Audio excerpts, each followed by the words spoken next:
الأستاذ بيتكلم بيقول يا ريتني كنت معاك. والله يا فندم اتفضل، أهلا بيك. وبعد كده بيقول يا أبو المعيز. هي المشكلة الحقيقية الواقعية جدا إن حضرتك بحسب الكتاب المقدس اتقال عليك إن أنت خروف، واتقال عليك إن أنت غنماية يعني، واتقال على يسوع نفس الكلام إن هو خروف وشاه. وحضرتك داخل بتشتمني بنفس الألفاظ اللي أطلقت على يسوع وعليك أنت شخصيا في الكتاب المقدس.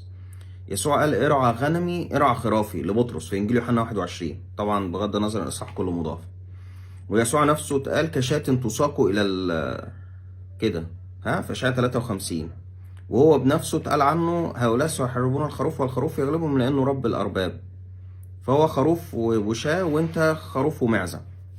فحضرتك داخل بتشتمني بنفس الالفاظ اللي اطلقت عليك انت وعلى اله حضرتك، فازاي بتشتمونا بالفاظ موجوده عليكم انتوا؟ بالله عليكم حاولوا تختاروا ألفاظ مش موجودة عليكم ولا على إلهكم يا جماعة، مش كده. أهلا بيك يا أستاذ رمية.